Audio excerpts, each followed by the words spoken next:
and welcome to the BA Gaming News Show, your weekly news show every Friday at 5 with your host, me, I'm Rich, and my brilliant friend and distant friend at this point, given I've not seen him for ages, Tabs. Say hello, Tabs. Hello, everybody. Lots to get through this week in what's been an intriguing week, I would say. Good and bad points. But we're going to start this week by discussing what I've been playing. So, Tabs, talk us through what you've been playing. Does it even need discussing, mate? Cyberpunk 2077. Obviously. Although there has been a little bit of Hollow Knight peppered in there, both vicariously via you, playing it on the PS5. We've had a few sessions this week. And also, as we'll come on to, I had severe crashing issues with Cyberpunk 2077 on the Alienware. Sorted now, but essentially that meant I had to busy myself with some Hollow Knight just to kind of keep me from having a full-on mental breakdown. But yeah, Cyberpunk 2077, we're going to share a lot on our thoughts, my perspective of the game in the first piece today. Suffice to say, on balance, I'm really enjoying it. Excellent. But there's some intricacies there that are worth going over. It's not a complete experience. It's very uneven, to put it briefly. And I'll talk in detail in the first subject today. But enough about me. Rich, what about you? What you've been playing? This week I've been delving quite deeply into Hollow Knight. Really into that now. Just really enjoying the grind of it. It can be one of the most frustrating games I've ever played, I think. To the point where you're like, ah! But at times it can be joyous when you're exploring a new area. So yeah, I'm really enjoying it. I feel like it's the one that slipped away for me. It's been out a long time, so it's disappointing that I've had to wait this long to play it in some respects. But yeah, really enjoying it. And I know you've been enjoying watching me play probably quite badly, but I've been enjoying it nevertheless. No, you're doing really well, and I have enjoyed it. I'm generally a positive influence. I feel like I'm there to give you moral support, to keep urging you onwards, and it's paid off. You're really doing well with the game now. I don't have any. I'm completely convinced you'll complete it on the trajectory you're on, and with your skill level, you've got so much to unlock that you don't know that's really going to make it easier as well. Yeah, although I did make a comment the other day, didn't I? What was the comment I made that you didn't appreciate? Yeah, I would say the sarcastic comments are kept to a bare minimum, I would say, while Tabs is playing, which is obviously enjoyable. But yeah, the other day you did go, every time, and I basically got caught by the same enemy every single time. I'm generally positive, but I couldn't resist on that occasion. But yeah, good on you. So, Rich, shall we move on? Absolutely. So, straight into the big topic from this week. Night City is burning. Oh dear. In what has been a, somewhat disappointing week for Cyberpunk 2077 this week. We've had last-gen performance problems. We're now in refund and emergency investment calls. And lots of conflicting feelings on the situation. So let's dive head deep into this with Rich Ledbetter from Eurogamer with this to say on it. The evidence does suggest that when Cyberpunk 2077 is running at its worst, the lack of CPU grunt is the primary culprit. It's especially evident when driving around the city. The background streaming system are very heavy on CPU and all versions buckle. Even the next-gen consoles, Stadia and PC builds see depressed performance here. Oh dear. But to be frank, the idea of adding 50% more performance or even doubling frame rate in Cyberpunk 2077 is a phenomenal ask for the developers. However, when the base console runs so poorly, Xbox One especially, that is what is needed. Right now, it really does look as though the game is simply too ambitious for the most outdated of console hardware. And even more powerful enhanced machines are struggling. But hopefully, across the following months, CG Projekt Red can prove us wrong, delivering a stable, bug-free experience that hits its 30 frames per second target. Not a good start at all, and worrying more still that potentially people have got to wait months for this to be solved. So, absolutely. I mean, I'll take the baton from you there, Rich. But yeah, suffice to say, a word on all those people who are playing last gen consoles. It's awful. I'm lucky enough to have had it running on the Alienware, and for the most part well. And I can only imagine the frustration that you've been waiting years for this, hyped up game that's supposed to be revolutionary, and to not be able to play it, and when you do play it, it's just broken. In many situations, it looks bad, and it's just buggy and broken to a point that you can't enjoy the experience, even if you try hard to. So yeah, feel sorry for everybody. Let us know, BArcadians, if you've been affected by that, what your point of view is. But let's move on to the refund situation. Quite a bit to cover, and we will come back to our thoughts on the situation holistically, but bear with us. So another kind of article here from Eurogamer on the refund situation. So to bring everybody up to date, the Cyberpunk 2077 refund situation is a mess today after developer CD Projekt Red's high-profile statement suggested customers could get their money back. So yesterday, when writing, that would have been the 14th of December, in its statement apologising for not showing Cyberpunk 2077 on PlayStation 4 and Xbox One before launch, which is obviously another big issue. They didn't release review code in time for publications to warn people, essentially. CD Projekt Red told customers who were not pleased with Cyberpunk 2077 on consoles and didn't want to wait for updates, you can opt to refund your copy. But it turns out some shops aren't playing ball and have not changed their refund policies for the controversial blockbuster.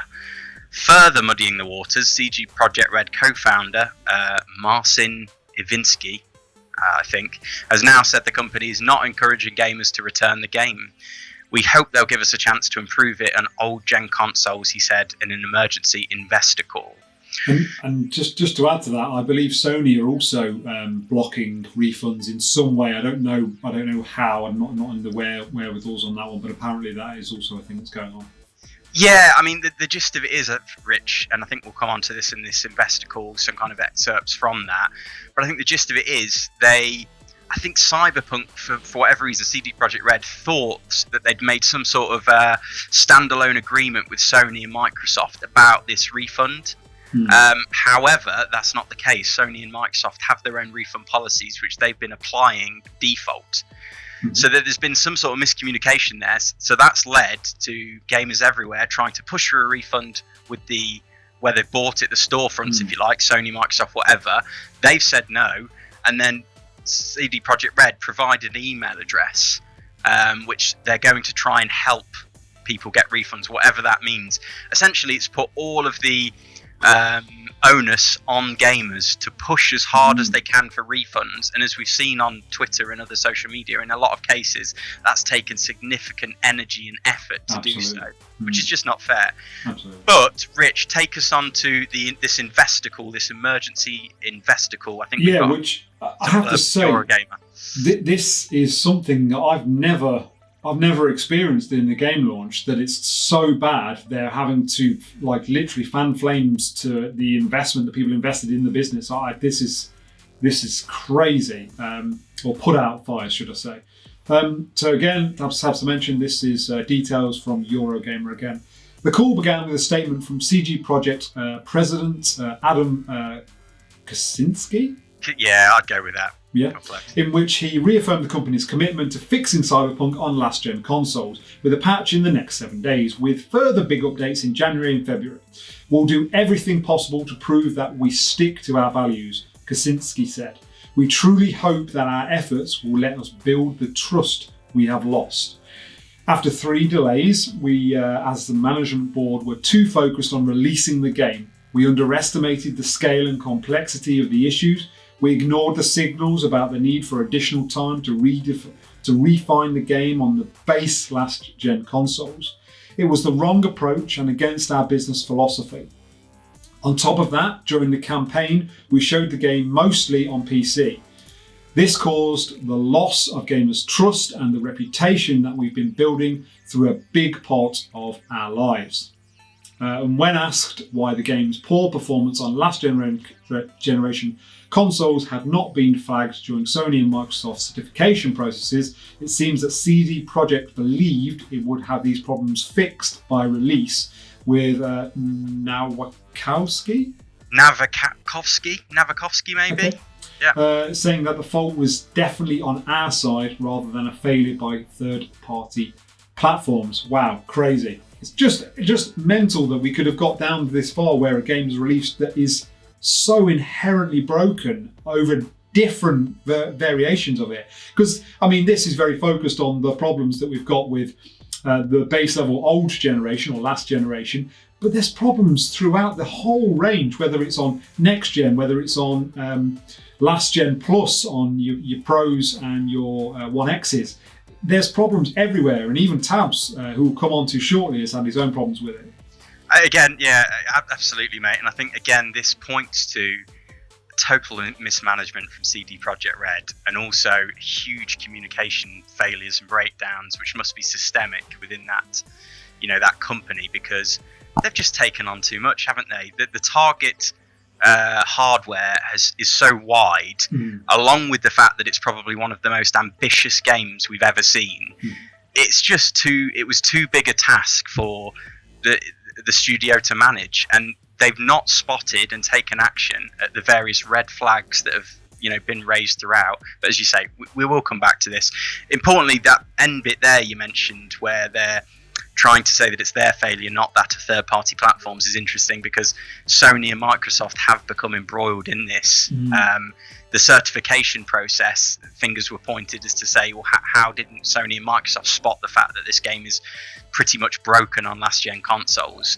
And they've tried to bail them out of that, essentially. But the only thing I will say is, and it happens a little bit, and it's a completely different industry, but in my manufacturing world, we'll show a prototype to a customer and get them to sign it off, but we'll say, oh yeah, this is a prototype, so this will be changed in the production, this will be changed in the production, and then obviously when we produce the production, we'll have made those changes. Well, it's possible that that's how they led this when they gave them it for certification and stuff. They said, well, this is the prototype, don't worry, all these things that are wrong with it, we'll sort by the release.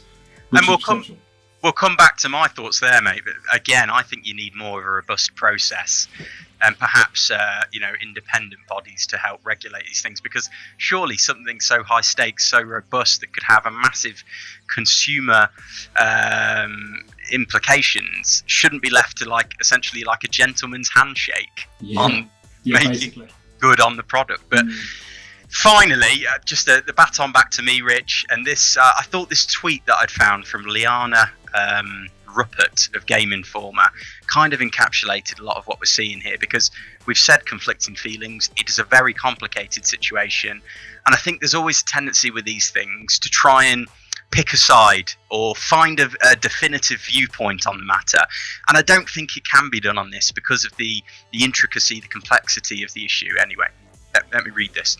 Man, my heart goes out to CD Projekt devs that work so hard for something that is just burning. A lot of these decisions, a lot of these cut corners, that's on an executive level.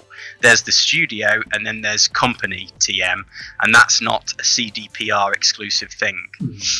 So I thought that very nicely kind of just parks the fact that I think you can have both of the viewpoints. I'm gutted for the developers who have put 8 years plus into this project. We know they've crunched, we know they've worked incredibly hard, and they're having to deal with this huge backlash based on board executive decisions, or a string of them, which have been poor, and have really kind of tainted this, what should have been a spectacular launch of a game that should have been revolutionary, and I'm sure it will be in time, but it's just not quite there. So Rich, throwing back to us generally, where do we want to start? What do you want to hear? I mean, everything we're hearing, there is a sort of parallel with the problems that we're seeing with Halo Infinite. Now, I realise they're to completely different scales, but we saw Halo Infinite debut to the world, and everyone went, that's a bit rubbish. And they've gone back to the drawing board, and from what we're hearing, ground up, trying to work out these problems.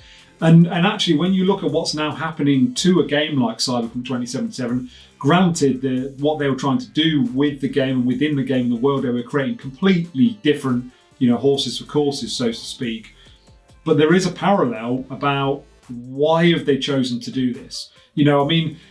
It's fairly obvious that the scope of this game is too big for last-gen consoles. It's fairly obvious that's the case. And when they realised that, as we've mentioned before, at a board level, they should have said, I realise we're going to miss out on a lot of sales, but it just doesn't work. It does not work on last-gen consoles. And I think the first point that I spoke about from Richard Ledbetter is a prime example. They're not suddenly going to find 50% more performance on last-generation consoles, even if they can implement loads of engine features and stuff to streamline the way in which it utilizes CPU and GPU power. They're not going to find that much more scope to make it run better. So I think they just need to aim to make it stable at this point. And obviously we've seen some of these the texture streaming. They need to make sure that's serviceable. It's never going to look as good as it will on a top-end PC or next gen, but a stable product that doesn't consistently leave the burden on the consumer to reboot it, to put up with what essentially is just utterly broken components, if you like, within the game. But no, I think you're spot on, mate. And I think we discussed this a bit previous to filming, but certainly, and we see this in a lot of companies, there's the machinations in a company are grinding against each other. We see the boots on the ground, the developers who are dealing with the practical implementation of a product, and then we're seeing the marketing side, and very much probably pushed and puppeteered by the executive and the board, who they want to sell the game. They want to get out there and make as much money as possible. I think the problem is we're seeing here that there's a clear communication problem within CD PR, and there must have been for many years, because it is a hugely ambitious game, and as we said, the spread of the target hardware is huge. Now, at some point earlier on in this project, removing COVID from the equation, surely the developers had a feel on this. They realized, oh my god, this is a mammoth undertaking, and with optimizing it for all of this hardware, that's just a whole nother job entirely. Exactly. And I'm sure that they expressed that to the board and the executives, but as much as they would probably try to be understanding, and we know the company has a good philosopher, at least it has in the past, it's obviously come to a point where they've just had to say, no, you're going to have to make it work, whatever. We're going to have to build a deadline. But they've not been close enough to the project to really understand the challenges of the developers. And then, introduce COVID-19 into the room, and that's just absolutely, like you say, brought the project in parallel to Halo Infinite, where it's just not fit at all. It should have been delayed probably by another year, truth be told, to get it to where it needs to be, at least consistently across all of the hardware specifications. The only thing I would say is, and I envision game development as basically, game development is like a money pit, because the only time you start making money from a game that you're developing is when it releases. So if say a game costs, I'm just going to make the figures up, say a game costs 50 million to make. So that's everything you've got in there. That's your marketing, that's your payment for your staff, everything you've got, all your overheads. Well, you're basically having to invest £50 million before you can even sell the game.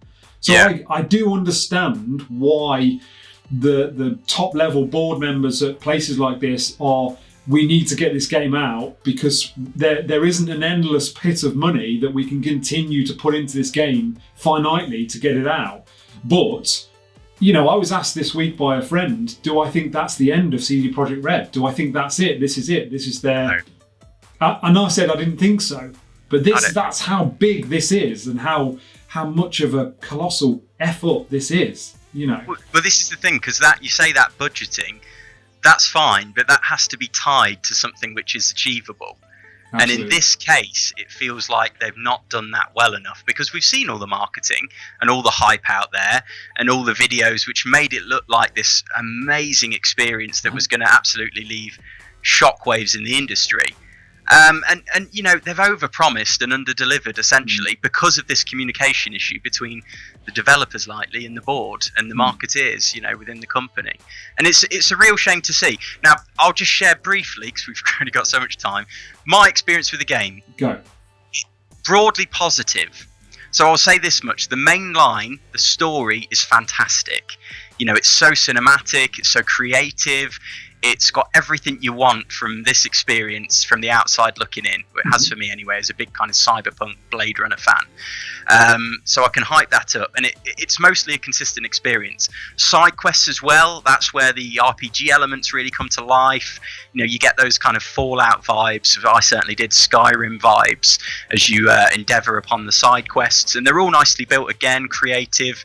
Some of them, the components of them are a little bit trite in terms of the way they're built. You know, we've seen the age-old kind of quest types in video games, but it's hard to get away from. But anyway, they're great in as far as individual components, and it's clear to me they started with the story, then they looked at the side quests. What I said to Rich is it's the connective tissue where it's just not been finished. So tying all that together is this open world, which is hugely ambitious. And they've talked a lot in their marketing about Night City itself being a character in this whole, orchestral ensemble. And, you know, I'm sure that was their goal. The problem is, from my perspective, you can see they didn't finish that. I said to Rich before we filmed, the AI within the game, the pedestrians, the kind of traffic systems, they're almost on a par with the likes of Shenmue back in the days of the Dreamcast in terms of their pathing and the way they operate. It's just the AI is not there. It's really a very thin veil. And again, I mentioned to Rich, you know, part of the magic of games is pulling a con on you as a gamer, and that is maintaining this illusion of this, you know, created reality. And unfortunately, at that point in Cyberpunk is where it fails. Even on PC, where it's in its best state, it still fails at times. You see the seams that connect this experience, and it's just not what we were hoping for. Like, you know, in a lot of the earlier material, Rich, I think our hopes was you could explore almost any part of the city, and everybody would seem like they had their own life, and, you know, they were almost real to a degree. Yeah, well, we actually spoke when we were getting excited this game. Granted, I've not bought it because it's first person. We know about my motion sickness, but we actually said, it's going to be really cool if it is a bit like Shenmue. You know, people have daily things. You can follow someone to their house, and it has that massive like immersion that you can get absolutely lost in this world. But it just sounds like it's just broken. It doesn't offer that at all. So yeah, you're absolutely right. It doesn't hold together in that way. So if that's where your expectations are, you will be disappointed. But I can promise you the main line and the side quests, you know, on balance, the experience is great. It's there, and you will still get a lot of fun for it, as I have. I'm really enjoying it 40 hours in now.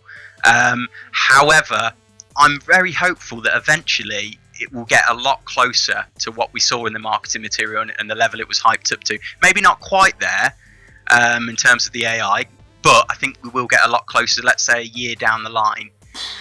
But right now, you know, there's no doubt it's disappointing for many gamers out there. And I respect everybody's opinions, but I would just, as I've tried to argue there, is, you know, don't get too carried away with your outrage, because obviously there's people here who've poured their lives into the game for huge amounts of time, and it's got to be difficult for them. At the same time, we should point out issues, and I think this is where I was going to arrive at, Rich. I think this really does give us cause for the industry to look to an independent body to properly regulate itself. Because we've seen time and time again, more so in recent years, from these big companies like Bethesda, CD Projekt Red, you know, EA, Activision, these terrible decision making from an executive level, which leads to, you know, affecting the integrity of the industry, you know, consumer backlash, because essentially it doesn't protect us properly as consumers, as gamers. And surely enough is enough at this point, that there needs to be an independent body to help prevent these sorts of issues from coming to be. Because let's be honest, Rich, if there was an independent body who was going to punish CDPR at the end of this, because of some of these consequences we've seen, they wouldn't have released it, would they? No. They wouldn't have launched it, because they know that there would have been real impact to them. And they've just tried to make it work, even though there is a huge impact to their reputation. They've obviously thought, we can take that in the short term, and we're confident we'll get it sorted in the long term. But I don't think that's good enough. I don't think that protects the industry and the people at the end of it. So That's my thoughts. Rich, anything else to add? No, I think you hit the nail on the head with the statement you made a moment ago, and it's probably a very good place to leave this. That it is just a massive disappointment.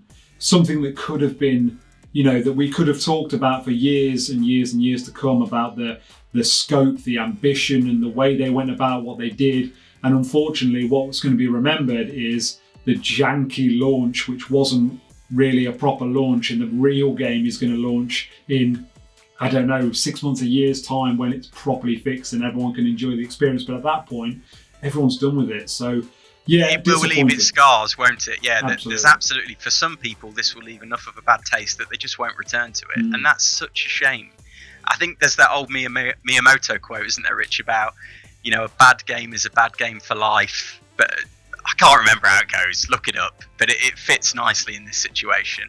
Absolutely. But I think that probably does to death Cyberpunk. So, Tabs, move us on to the next story. So yeah, let's have a whistle-stop tour through the Nindy Showcase this week. So a bit of a roundup, courtesy of Nintendo Life. So here we go. On the one hand, a whole host of cuteness is coming to the Switch. Kaliko has you running a cat cafe, and Fisticuffs is all about punching cats, which actually looks really interesting. Alba, a wildlife adventure, is an animal rescuing, environment-saving game set in a lovely sunny beachside town, and Hoa is a Ghibli-esque platforming game about a teeny tiny adventurer. But don't let your guard down yet, unless you want to get stabbed in the back. Betrayal games are the new hotness, it would seem. Between the are fairly popular Among Us and the werewolf-inspired Nausea, there are going to be a lot of ways to get suspicious that all your friends are secretly monsters. We also saw the new meet the old. Goofy drone piloting game Cosmocrats promises futuristic adventures in space, while Yacht Club's Cyber Shadow offers old school graphics and Metroid-style shooty platforming. If you prefer to stay right where you are and fix the present, you may appreciate the environmentally minded Alba, a wildlife adventure, or Fix 'em Up adventure, Hazel Sky, both of which focus on the gradual betterment of the place you're already in. So that's that, Rich. I mean, certainly for me, Among Us stuck out. I think we've got designs to play it together. We have indeed. So, but what about you? What did you make of the Ninja Showcase? I'm going to level with you. I haven't watched this, so I've seen the cat thing, which looks bizarre. I don't understand it at all. The one where the cats can fight each other. Yeah, it's the most strange game ever. I don't know why. I don't understand it. What? First thought, I imagined Power Stone with cats and ragdoll physics. That's basically what I took from it, and I thought that looked fun. But it looked like odd. It looked very odd. That's all I can describe it. So yeah, I've not really seen a lot, to be fair. We were very much hoping that there was going to be some Hollow Knight stuff in here, weren't we? But obviously didn't arise, unfortunately. This is it. But, still nice to see a little bit of fanfare around some upcoming games. But Rich, take us on. Last topic of the day, please. Absolutely. So, Resident Evil 8 leaks again. So, this comes from the Metro. Last month, Capcom was hit by a severe ransomware attack, and the group responsible got its hands on lots of confidential material regarding Capcom's upcoming plans. But today's leak is possibly the most damaging, as it includes details of cutscenes, boss fights, and even the ending of Resident Evil 8. We won't be repeating any of the information here, but the leak also includes new characters and enemies, screenshots, a marketing plan, all of which have apparently come from an early development build of the game. The hacker group initially demanded a ransom from Capcom to return the stolen materials, but the publisher refused to pay up, and rightly so. Anyone who wishes to remain unspoiled will want to be extra careful around online forums like Reddit and Reset Era, especially when Resident Evil 8 is the subject. I mean, this is just wholeheartedly disappointing. A game that I'm guessing they are really looking forward to debuting to the world and people enjoying the story, and now unfortunately, albeit I think they are right to not negotiate with these people, their game is potentially going to be ruined for thousands of people in a not so distant way that Last of Us Part 2 was ruined for lots of people with the spoilers that came out about that. So yeah, really disappointing, and I'm hoping it's not going to massively damage the experience that people are going to have with Resident Evil 8. Absolutely, mate. I mean, I just think it's gutting, isn't it? Capcom, I'm sure they'll weather this storm, but it's undoubtedly going to cause some damage to them. And, you know, they are a long-term company who hold a lot of beloved IPs. And just imagine if this did do enough damage to really affect their commercial integrity and trajectory in the long term. You know, we could essentially see all those IPs sinking along with the company. I don't think that will happen, but, you know, it's just a shame to see the hackers do this to them, because it potentially ruins a lot of experiences for Resident Evil 8, which by all accounts is being hyped up as a bit of a masterpiece on their hands.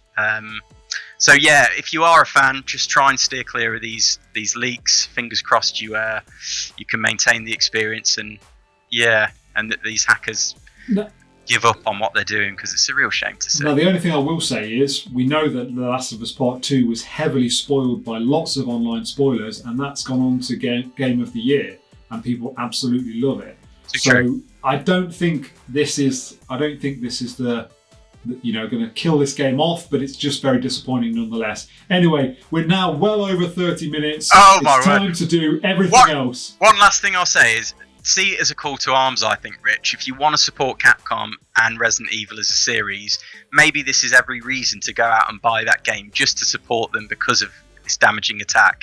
I like it. But anyway, everything else. Everything else. So I will start. Cyberpunk 2077, topic of the week, I guess. Some themed content is now available as part of Death Stranding with Kojima linking. You can now use sort of hacking abilities within it to like hack Odor decks and hack sensor poles and stuff. Looks really cool. Adds a different dynamic to the game, so I think that's really cool. Very interesting. And there is a Kojima cameo actually in Cyberpunk for those who are interested. Next up, Halo, the Master Chief Collection will be getting new content and features in 2021. Cool. Dr. Dre makes a surprise appearance in GTA Online Cayo Perico Heist. I think that's how you pronounce it. EA Play won't bring its free games to Xbox Games Pass for PC until 2021. And I will just add one at the end of this, actually. Vin Diesel is going to be executive producer in Arc 2, which he recently debuted as being part of the game. And I think you, Tabs, have heard that he's been playing the game and loves it. Yeah, that's right. I mean, ever since the Witcher series, mate, which reignited a lot of attention around The Witcher 3 as well. We said it at the time, I think, that we think we'd see a trend of, convergence of video games and the movie or TV series industry. And I think you are seeing it in stuff like this. Vin Diesel appears to be executive producer and also some artistic convergence director between, I think there might be a spin-off TV series. Yeah, along with the game. So interesting. We should revisit this on future news shows, I'm sure. But Rich? Absolutely. Well, I would just like to finish by, a couple of weeks ago, I mentioned on here that Take-Two were looking to buy Codemaster for about $1 billion. And I mentioned that was crazy and I thought that would be a good acquisition. Well, apparently that is now not happening, and EA are apparently going to buy Codemasters, which I was a little disappointed with. So we're going to have to keep our ears to the ground on that one and see what actually happens. So there we go.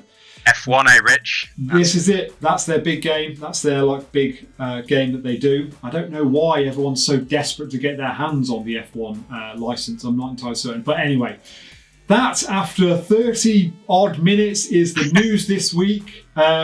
We hope you've enjoyed it. As always, we'd love you to get into the comments and talk to us about any of the topics. Ask us any questions. We can discuss away. We try to get back to all comments. And if you have enjoyed it, definitely give it a like. It really helps us out. If you're new here and you'd like to be part of Binary Arcadia, get on there and subscribe and click that bell for notifications. And I think that's all we've got time for this week. Another one for the archive. Stamped and completed.